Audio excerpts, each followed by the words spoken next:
negative 0.3% month over month decline was expected in U.S. pending home sales, but instead we saw a negative 9.3%. Trump wanting to acquire this, for national security and rare minerals and other reasons that, maybe it's obviously going just beyond the land. But, Alaska definitely came with both of those things as well. The way we look at Greenland now, like it's just very poorly located and, just nothing but ice. So, but Louisiana Purchase was something quite different.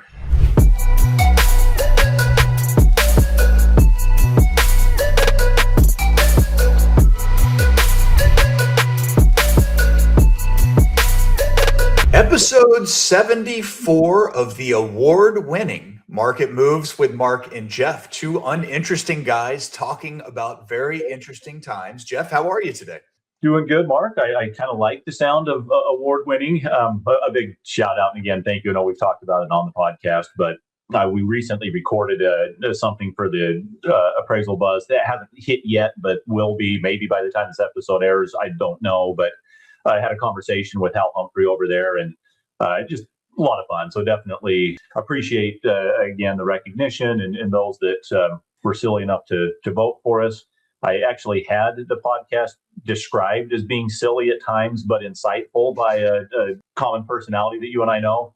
Mark, in fact, might be taking a class from him in the near future. So it was kind of a funny way to describe it. But we have a good time here, so I don't think we'll apologize for that.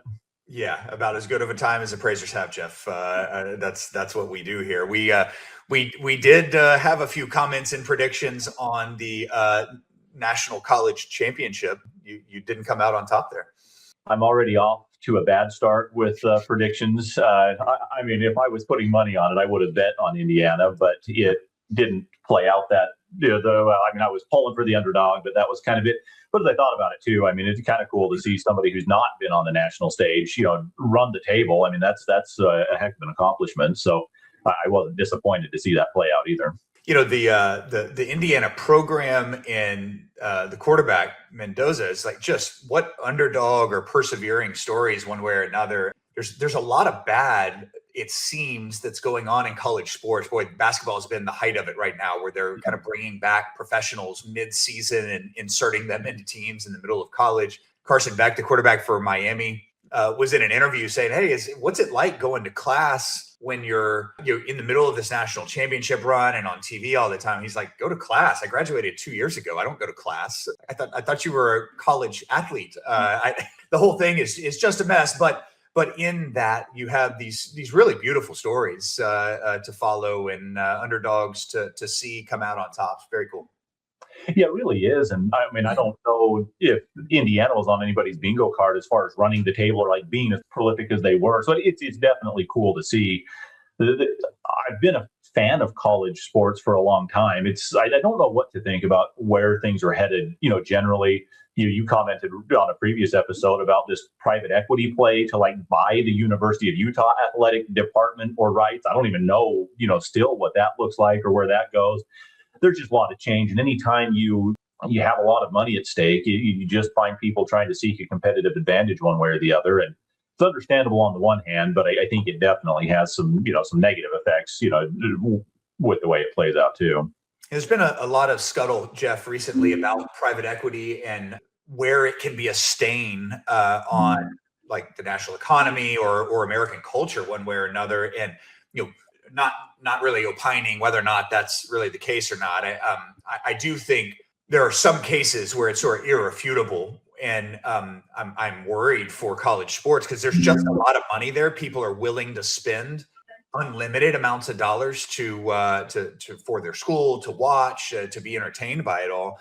And this is really where private equity seems to like find the opportunity, jump in, and really test the boundaries of how much people are willing to spend and put all. And so there's the private equity firm that has joined up with University of Utah, but also a conference. I think I don't think it was Pac-10 or something, but it was out west, I think, and. Those opportunities are there, and it's already so inaccessible to so many people, much like housing market, and it's only going to become more so. I see people kind of protesting the ski slopes. They've gotten so wildly expensive. and on and on. So I think it is a cultural issue right now, and I'm worried for college sports. Yeah, I share that concern too, and it's a lot of the stories and stuff going on. It is definitely a change from what it was, and it's a certain aspect of human nature that doesn't like that even. But it's just interesting to see what it takes to even have a hope of going to play, especially D1, like high level college. I mean, you've got to start from almost, it feels like coming out of the womb, throwing a football or hitting a baseball or whatever. It's super hard. I mean, I was growing up, I played a couple of different sports. I wasn't great at any of them. I never really had aspirations to play beyond that. But in today's day and age, like I wouldn't be playing on the high school teams even. Certainly not basketball. They might have roughed me up in football or something. But it's evolved drastically, and I kind of worry about where it settles out with the big dollars at play, because it just drives the competitiveness, which just has this downstream effect of you have to start earlier, you have to invest more and more money into 6 and 7 and 8 and 9-year-old kids, and then do they just burn out or wash out before they even get to high school and college? It's, I think, tough on kids, that don't end up making it all the way through. Yeah, Jeff, I'm living that, and to the extent I won't bore you as the journey continues, I'm trying to limit the thousands poured into this, but this is everybody. My son is 9, and everybody right now that's doing this, their goal at this point is not Division I college. It's just to have a shot to play on their high school team, as you're alluding to. And, I might have mentioned on our last podcast or two ago that I'm looking at these programs that have optimized the academic portion in the mornings and then reserve the afternoons for the select sport of your choosing to really go hard at it. And it's wild. And how many of the folks that would do this that won't be able to play in high school or beyond, all really tough. But I'm living through it right now. Even Instagram with my 9-year-old for different reasons, sports wise, ridiculous, but just playing with it all and seeing what it is. Interesting world and changing quickly. No doubt. Yeah, no doubt. I had a conversation with a guy who's doing that very thing around soccer here locally as well. And it's, I think, becoming more popular. I think it's going to continue. I think the trend is just starting, as far as that goes. And I don't think there's all negativity or like bad consequences that come out of it, but it definitely ups the ante as far as, competitiveness at the highest levels. Well, you've got something else competing there, Jeff. And, we've talked a lot about this on the podcast, at least surface level. Is academia is changing. What is possible is changing, and this industrialized school system is not it is most optimized towards daycare or something to do for 8 or 9 hours a day. It is not optimized for efficient learning. And so when there are tools out there to learn faster and more effectively and have the entire afternoon to do other things, so you got like 2 things going in a direction for pretty big disruption. And I don't know what all that means, but I'll also tell you that as my daughter is like touring colleges and looking at all that, I don't feel like these people are looking at this at all. In fact, they're against it because they don't have a business model or at least haven't figured one out yet. So what a world, a lot changing and a lot changing really quickly. It really is. And maybe I'll prime the pump. I think we have a guest that we can have an interesting conversation with around this, particular topic. If people haven't tuned out 8 minutes into us talking about it already, Mark. But I know an educator who went to a conference centered around AI, came back very enthusiastic, but just to meet with the real world realities that it wasn't practical or feasible, or the district was not supportive of the ideas that were presented at the conference. And so, even when you've got those that want to embrace it, there are other, roadblocks in the way that sometimes prevent it from happening. So interesting. The technology is changing the world as we know it from all aspects. We're doing our best to try to understand it and keep up with it, but it's only going to continue. Jeff, I am just a parent of a daughter looking at colleges right now, and then of young kids that is self-aware of and really motivated to prepare them well for whatever this world is. And it's hard to know, because so much is projected to change here, and I do believe a lot is changing. Where do you provide value and all that sort of stuff, and but also with this like reality slapping you in your face. Like I hated sitting in school for 8 hours. Like I was an energetic kid, and a candidate for medication, I'm sure, to calm me down.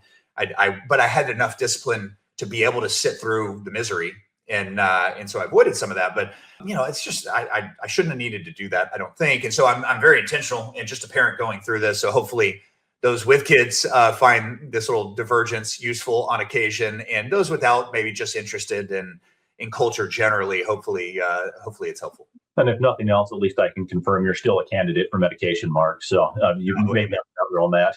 Amen. Line me up, Jeff. Well, shall we get into this here real estate market, Jeff? Let's do it. It seems like every episode we say, man, I don't know if we're going to make it to 30 minutes. And we find ourselves blowing past that every time. So thank you for those that are persevering through it with us. But yeah, some interesting real estate topics, and the one that we kind of had fun nerding out on that only appraisers would, I think, Mark. Yeah. Boy, I don't even know if we should tease it, but we went to a leader of a country to confirm a comp, and want to talk about that here in a little bit. Before we get there, there was a couple of tweets that I wanted to put up here, and a point I've been making on this podcast, I think clearly, but I think things are a lot clearer than they actually are. People aren't investing the amount of time you and I are in listening to this, thank goodness, right?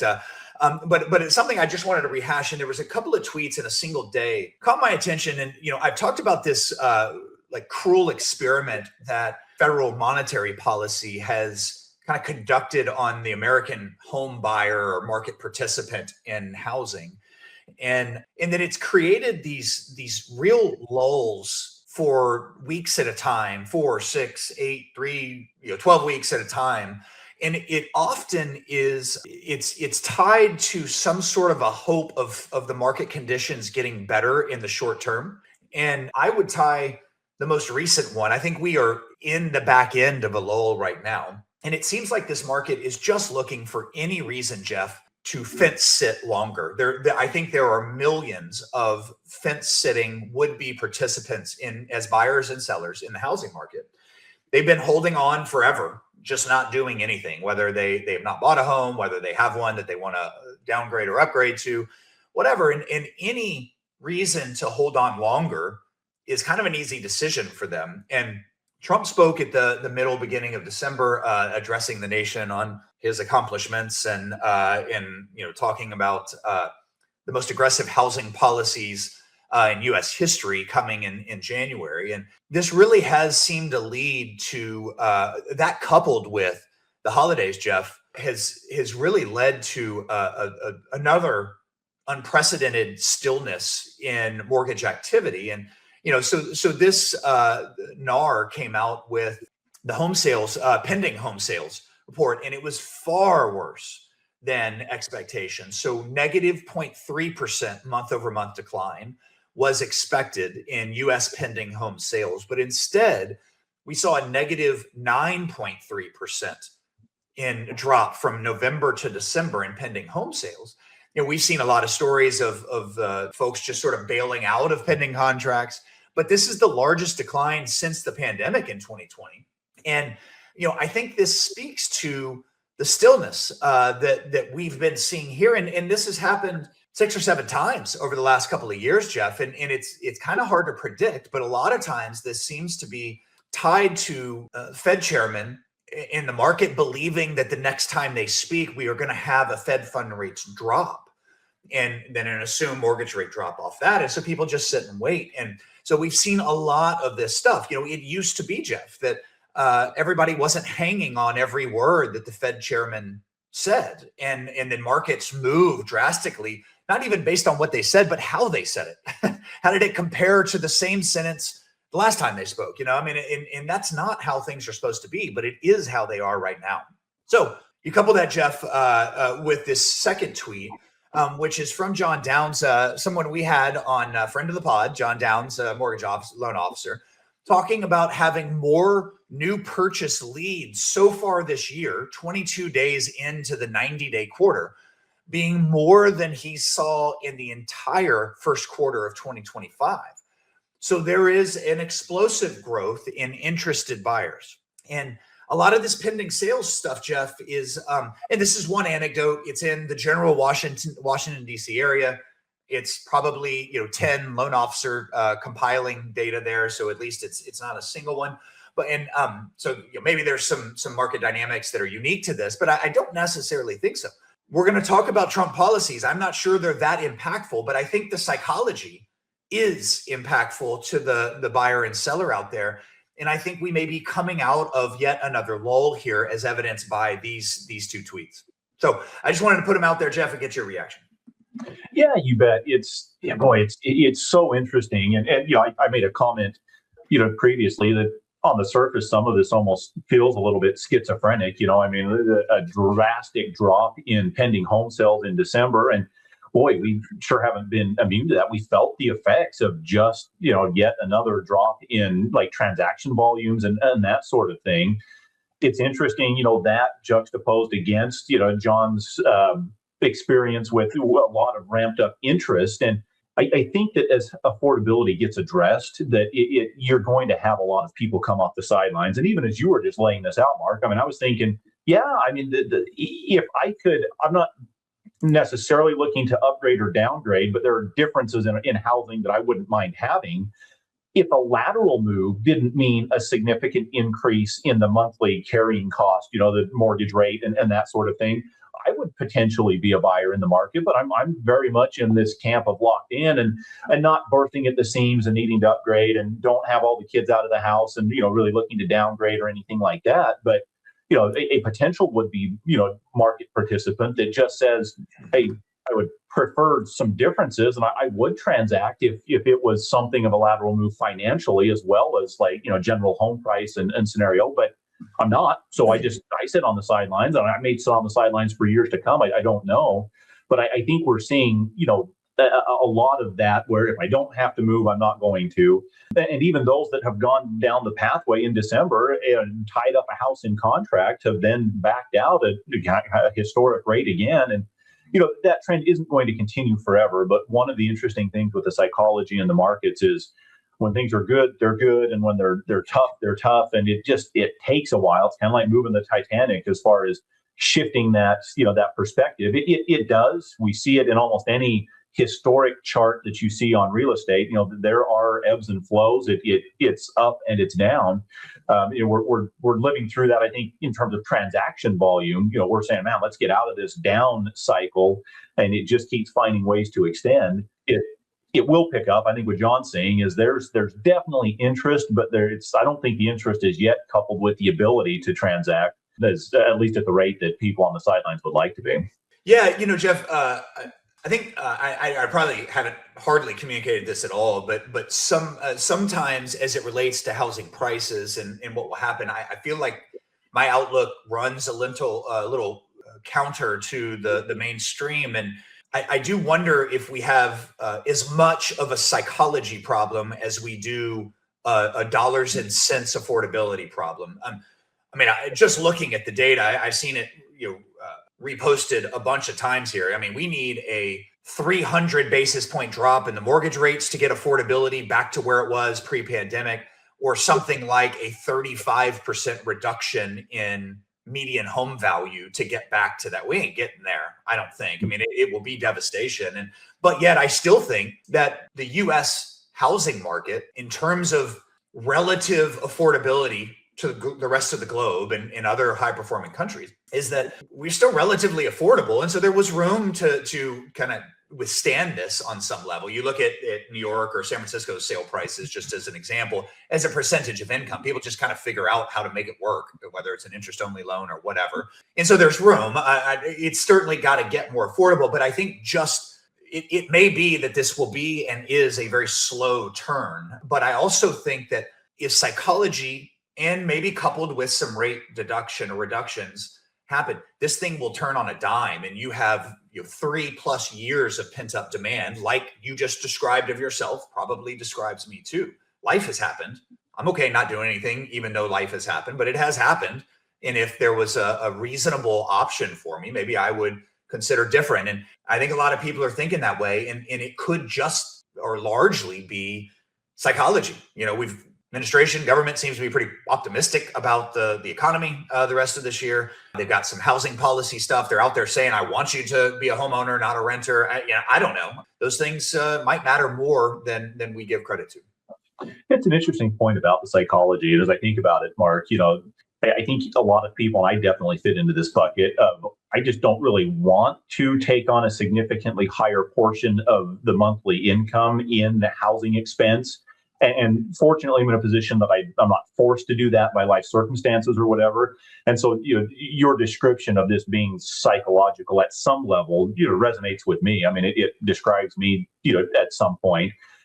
I've got, like younger siblings and, don't have kids in the housing market in the moment, but they will be at some point. And I just know that, at current price levels, the percentage of take home income that has to go to paying for housing is a lot higher, for any new market participant than it is for me. And so it might be that both are true, at least at some level, that there is a psychological aspect where if I don't have this historical knowledge of, man, my first mortgage payment was X and it's gone up some, but not, as much as what it would be if I was buying or transacting today, I just psychologically don't want to take that on, so I won't, versus I don't own anything and I either, find a way to get in by just committing a higher portion of my monthly income to the housing expense that it's going to take or not.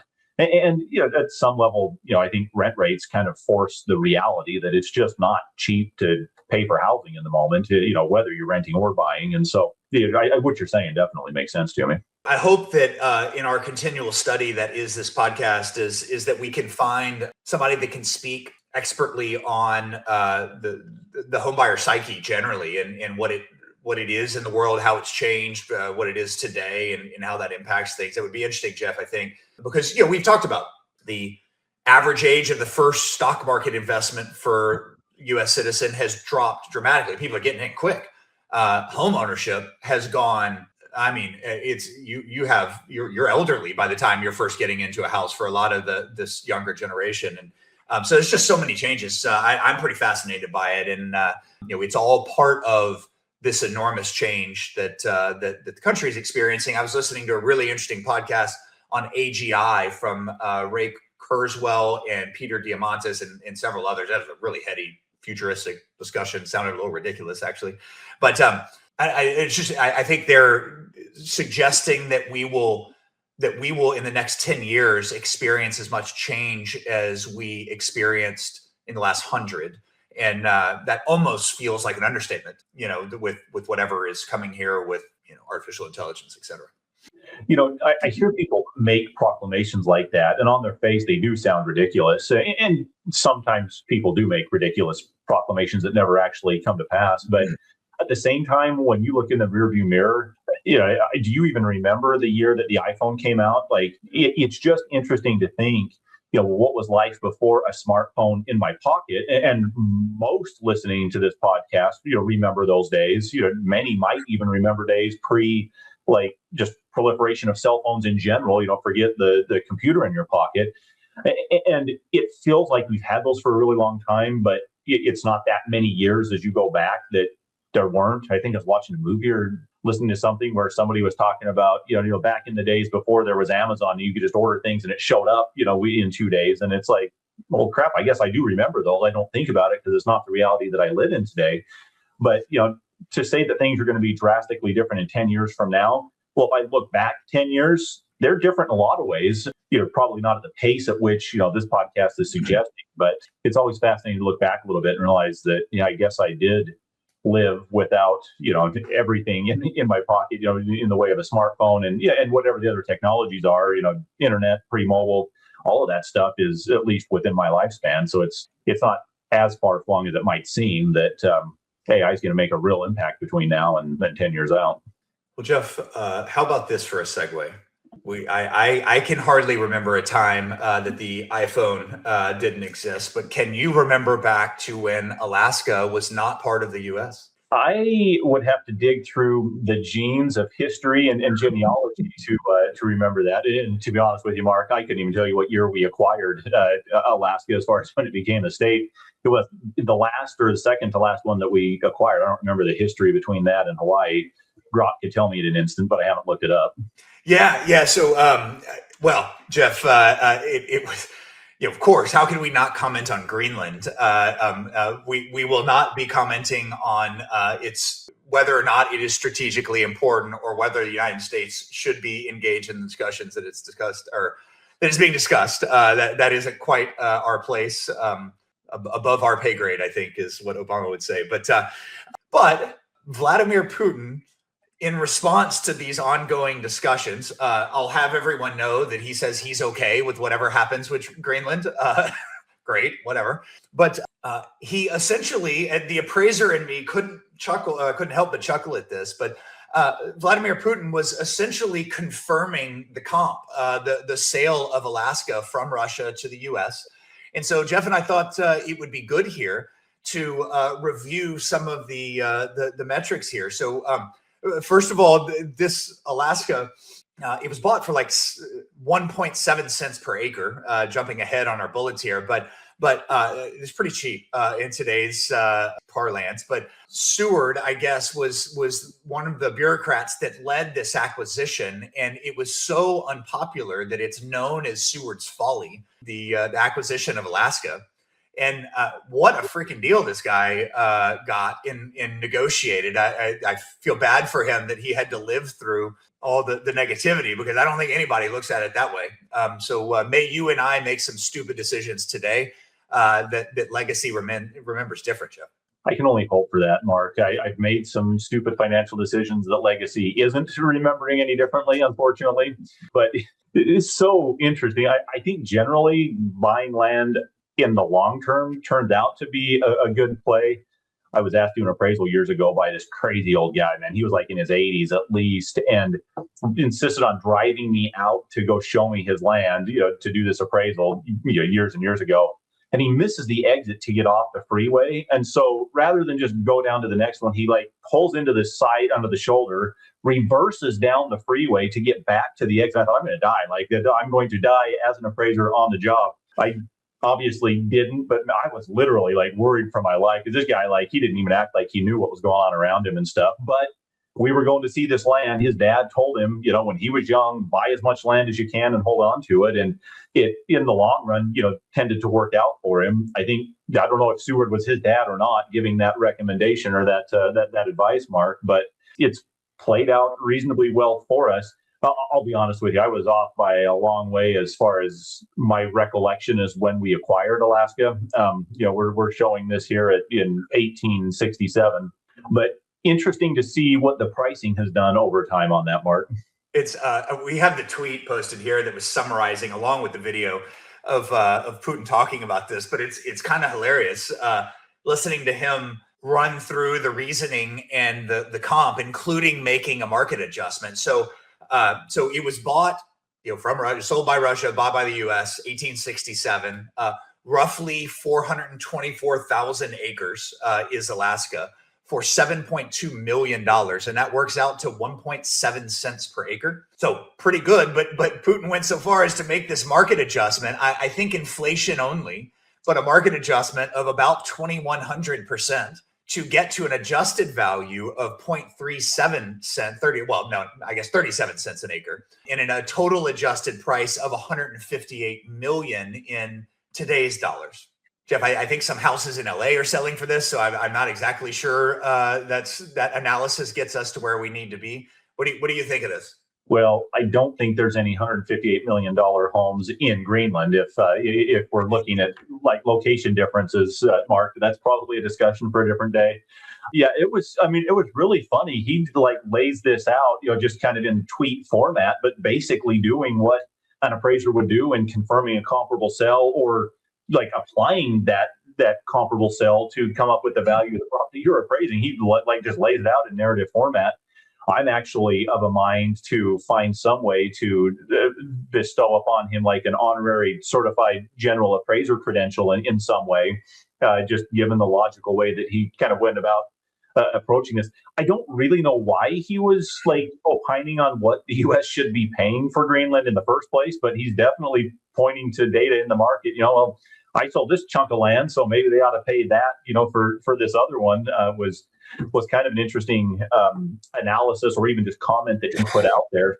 The one thing that stood out to me, though, Mark, and I would guess that there's more to this market condition adjustment than just inflation over time since that sell date.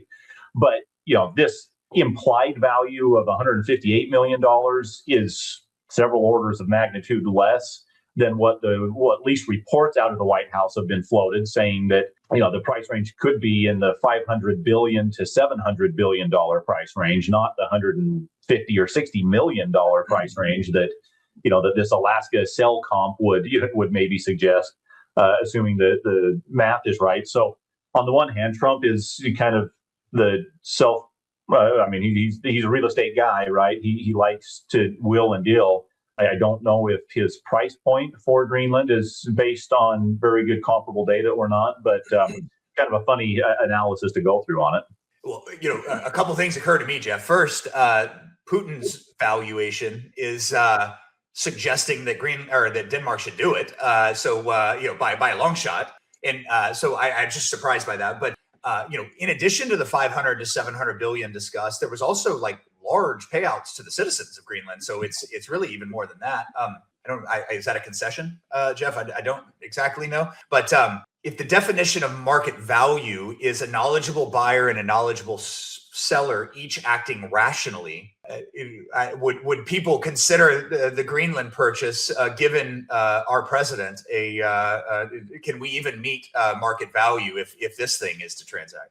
It's an interesting question I haven't really considered before, but what is the responsibility of the appraiser to assess the rationality of the participants in a market? I think you probably got half of the country that would, not assess Trump as being particularly rational, depending on which side of the political aisle you fall on. It's crazy, but yeah, I think the number I saw was up to $100,000 per resident of Greenland, which I think they were totaling at another $5 or $6 billion or something. I don't know where you'd categorize that, because that's being paid by the buyer, not the seller. So it's kind of an on top of the purchase price addition, I guess. But yeah, fascinating to see. Obviously, not just a land value calculation on the part of Trump wanting to acquire this, for national security and rare minerals and other reasons that, maybe it's obviously going just beyond the land. But, Alaska definitely came with both of those things as well,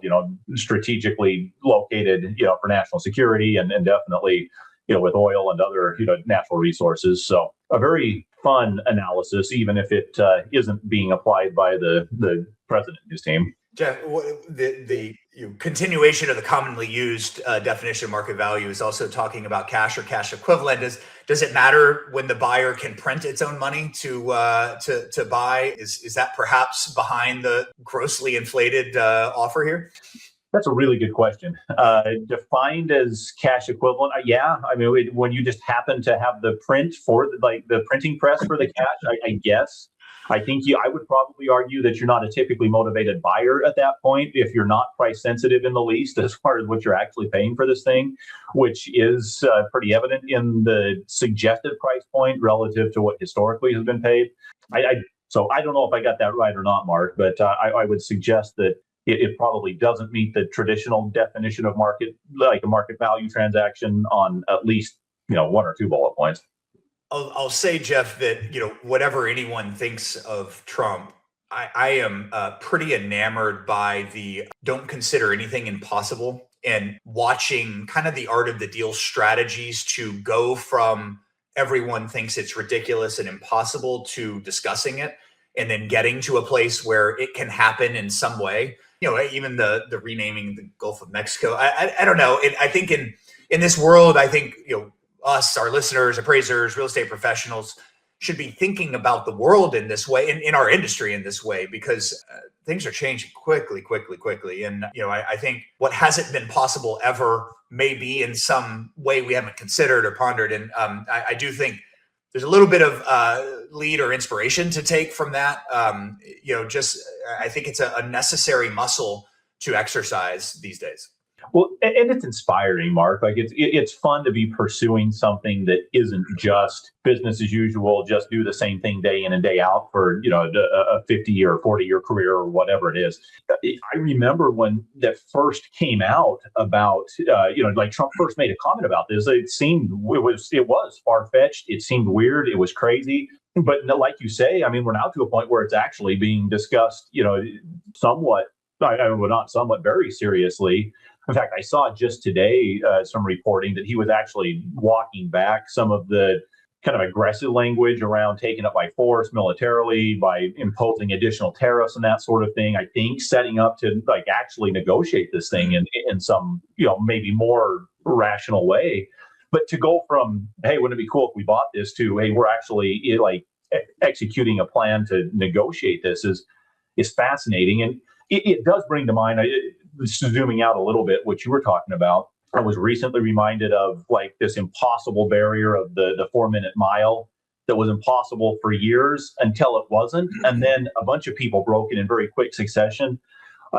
Same vein, I listened to a biography of the Wright brothers. They're fascinating, just really cool to see all the toil, everything they went through to figure out how to sustain flight, even for a short amount of time. And once it was kind of proven that, hey, this is possible by humans, it didn't take very long before you had a number of other people doing it and improving on it and iterating and getting better. And, finding a way forward, that breaks through barriers is encouraging, inspiring. It seems to require a very heavy toll to actually be able to execute and see through to the end. But it's worth, I think, at least the consideration of what actually might be possible that today I think is not possible. And I find myself falling into that rut, of I just know what I know and I could never do this or that thing or whatever. And it's really valuable to step back and reconsider your kind of self-imposed assumptions of what's possible. Jeff, just a great conversation. And, I almost feel like we could have led the podcast with this. So a little sad that it's fallen deep, buried in. But an industry example that I think about that I'm actually very proud to have been a part of, and it was very difficult to be a part of, the reason why we started that, or what we started this podcast with, which is Perea. A different way to get experience seemed impossible, impractical, damaging.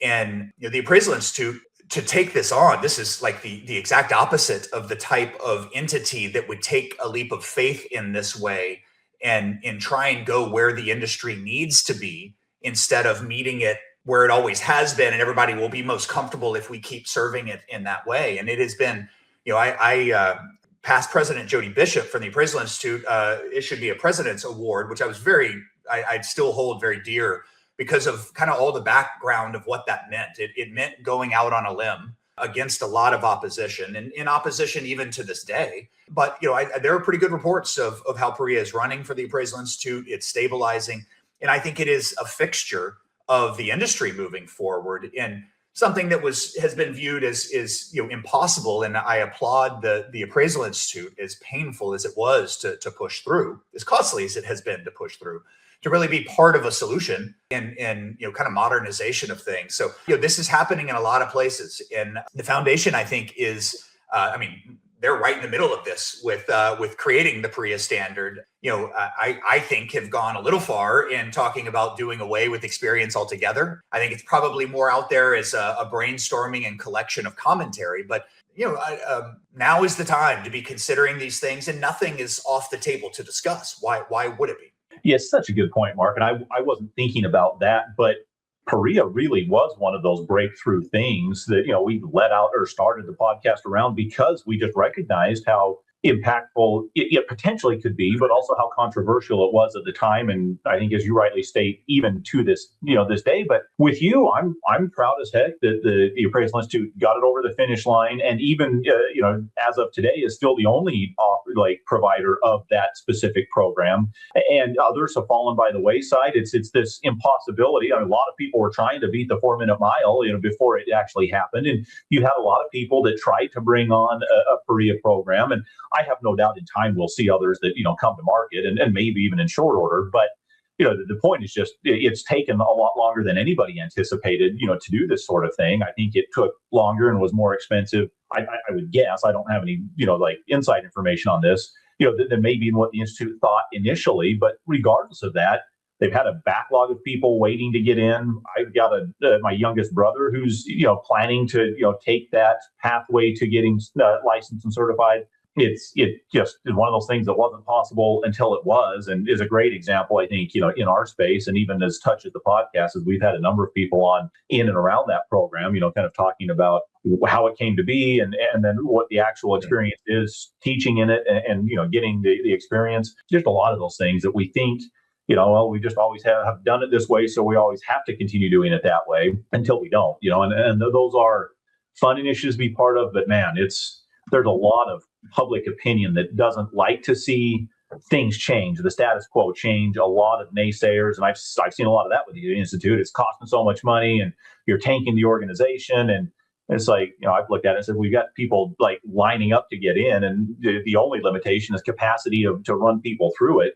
That doesn't sound like a bad business, from my perspective. But I think, what you're hitting on really resonates with me as far as a great example of this. Well, Jeff, if I had a nickel for every time Vladimir Putin got me off topic, and here we are, way off. But I think I'd probably have a nickel. But funny how that worked. We did have some fun additional analysis based on Alaska as a comp. Got to look at comp number 2, which is the Louisiana Purchase. Some interesting data there. Alaska is about 80% of the land that the Louisiana Purchase was. I think Louisiana Purchase was considered much more usable land. In fact, I think Alaska was kind of viewed back at the time, and why it was Seward's Folly, as in some ways the way we look at Greenland now, like it's just very poorly located and just nothing but ice. So, but Louisiana Purchase was something quite different.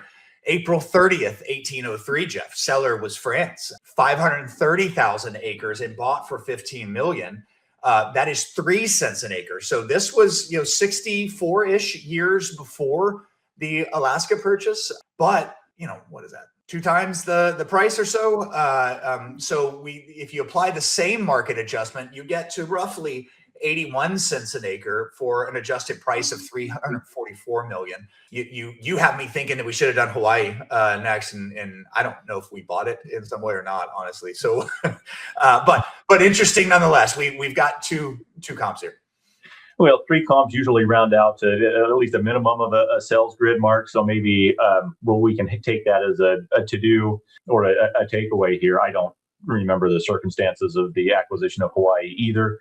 At least nobody can accuse us of not being bold ourselves. If anybody is friends with a nation leader that needs to know what the value of their country is worth, just reach out to me and Mark. We'll gladly find the comps and slap a value on their country. Venezuela's valuation might be impacted a little bit today based on the political uprisal there, but interesting to see like what was actually paid for these massive chunks of land, back in the day. And I saw an article recently, or maybe it's somebody, opining about it, but, like the U.S. and most countries haven't been in this like acquisition mode of, whether it's sovereign nations or territories of others or whatever. So it really is a fascinating, perspective on, what might, will this deal actually go through? If so, what kind of price point will ultimately be, put on it to incentivize, Denmark and then the people of the island nation to get on board and do this. And I've actually am hearing or seeing some suggestions around a framework that maybe it's not an outright acquisition, but it's, in another appraiser parlance, it's a partial acquisition or something where you acquire some rights to, certain parts of the space, or just certain rights to do certain things within it, which all comes down to bundle of rights and an appraisal theory that we've probably already lost everybody's eyes over with. But so it's fascinating times across the board, but this really has been an interesting thing to look at, and then kind of fun to look back and see, what were some other purchases that the United States was involved with, and how might they compare in today's dollars and then price points. There's not to make light of obviously much larger important things going on politically around the world, but there are interesting real estate angles to Venezuela, Iran, Greenland, Cuba sounds like problems. Gaza. I think there was a big meeting at the World Economic Forum in this peace board or whatever it's called, that are looking to rebuild Gaza. It's just a lot of interesting real estate information that is sort of a subcurrent of all this much more important, like well-being of humanity and all that sort of stuff. So may we follow along closer, and even Argentina, Jeff, and El Salvador. It's just a lot of wild change happening, and what was thought impossible, whether good or bad, is becoming possible. Yeah, it really is. And I think you ticked off a number of those that are just interesting in their own right, as far as things that are happening. But yeah, I saw an article on Cuba and like desired change there. It sure hasn't been, a flawless history of like trying to usher in regime changes in whatever the other country, is, whether Middle East or South America or Cuba or whatever. Who knows how all that plays out? But I do think it impacts the people's ability to do business in and around these countries, the ability to buy and hold real estate, in foreign countries like this. I've seen articles recently of U.S. oil companies still having reservations about going into Venezuela just because of the uncertainties of how long will it hold, and what is the infrastructure like, and how do current debt holders get treated with certain like obligations that are there. There's a lot of stuff that goes into these, but interesting to be observing what's going on and trying to understand it. Yeah, very good, Jeff. Well, to touch on, of course, we've run very long here, longer than intended. We have got inflation falling off a cliff, and I think it's worth talking about here because as people are listening to this, they'll be seeing this in the news cycle. But my gosh, and a little bit of talk of negative inflation or deflation that could be on the horizon. That tells me permission for rate cuts, Jeff, that others have been pushing for, including us, or hoping for at least. So, but just fascinating that this is happening up against all these tariffs and all these other things that are going on. What a wild world, but inflation is falling like a rock. It may be setting up to make you look smarter than you are on our predictions as far as getting bigger than a 25% interest rate cut. My thinking had been that there's going to be a desire to avoid the perception of being politically influenced, and so maybe they just spread those out, where you were kind of taking the opposite of that, of they're going to make a big one and let it hold. Well, if inflation trends this way and continues to trend this way through the end of Powell's term on the Fed, and with whoever the new Fed chair ends up being, I think it definitely gives permission for them to make a single much bigger cut if inflation is tamed or licked, or even below what their target is. They might be lowering interest rates to try to bring it back up if it continues this way, which I hope it does. I mean, it's impacted a lot of people. Just cost of living has been painful and problematic, not just from the housing cost perspective, but kind of across the board. And so I was wondering, even before we started recording, so what are all of the negative consequences of having price levels actually get lower? Inflation implies that they get higher year over year. It's just at how much higher. What if they go negative? Like, what if it's less expensive on average to buy things? From the consumer level, in a very simplistic perspective, that doesn't sound bad to me. I know that that there are like negative externalities that come from that as well. But I don't know. I mean, will this continue to drop? Will it stabilize? Whatever it does, it certainly, interest rates are very dependent on it. Jeff, I mean, I'm living some of this in my personal anecdote of home insurance. I think I went from $4,000 or $5,000 to a $10,000 offer down to $6,000, and I think I've settled on a new one 11 months later at $3,200. So I'm living that. The price of groceries is certainly coming down.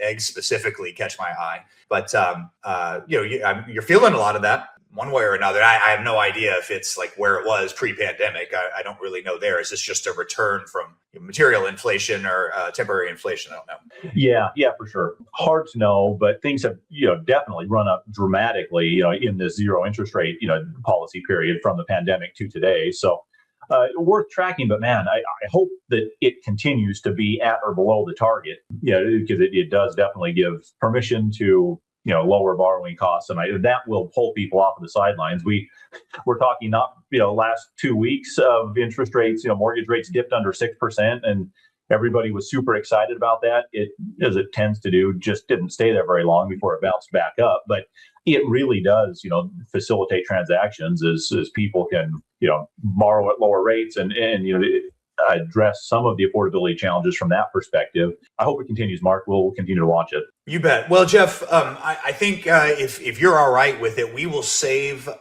Trump's housing policy initiatives and let them play out for another few days before we record our thoughts on that. I think the too long didn't read is that like psychologically they may be helping people. I'm not sure how big of an impact each individual thing will have.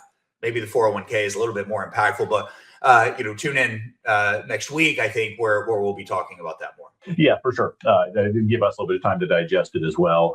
But I like that at least there's a focus on what can be done, some creative, solutions, or at least things being floated, and kind of in the theme of what we've been talking about today of, things that weren't possible in the past that maybe, are tried and maybe successful, maybe not. But I like at least the creative approach and the focus on helping bring more people into the market to buy and sell real estate.